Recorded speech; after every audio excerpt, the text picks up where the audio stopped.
Someone wrote to the advice columnist at Slate because her new mom friend says she can't do dinner anymore because of her kid's bedtime. Now the friend wants to know if the mom is being unreasonable when the dad is more than willing to step in. Yeah. Well, there we go. Should the dad be a wife in this case? Yeah, I don't know. I think, as women, as mothers, we put so much pressure on ourselves. So much pressure that I don't think, in fact, I know men don't put, for the most part, most men don't put this kind of pressure. Have to be home at a certain time. The kids are going to bed at a certain time.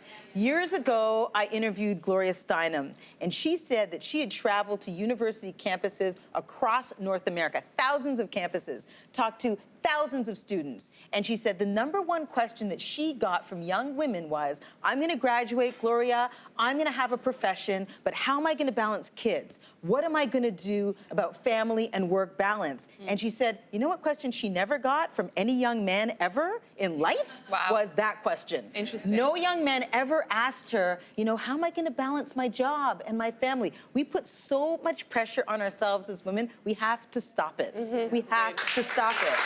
Really. And see our friends. Yeah, I feel bad because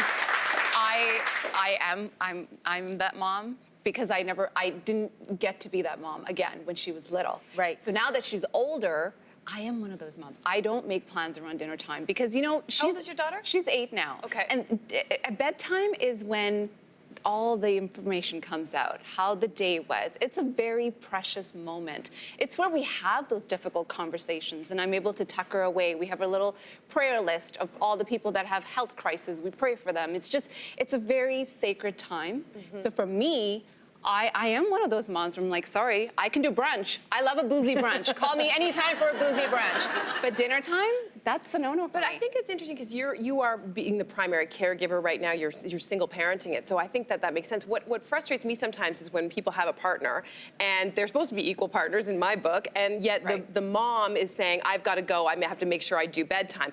Or this even bugs me a little bit. I've had friends before who are like, we both have to go because we both always have to do bedtime together. And I'm like, oh my gosh, when you get into that ritual, to me, you're setting yourself up for a lifetime of challenges because you can never be away from each other. Right. And one of the glorious things for me has been being able to say, okay, Jason, you can go and deal with bedtime today so I can still continue to be with my friends or my family or whatever, and vice versa. Yeah. And I know not all kids are created equal, and I know obviously the more children you have, the more challenging this becomes, because I can't even imagine putting to bed by myself 3 kids, but people do it. Yeah. And I think we need to empower men more instead of being like, this is the way this has to go, and Becky has to have her little stuffy in this particular order. Let them do it their way. The kids will figure it out.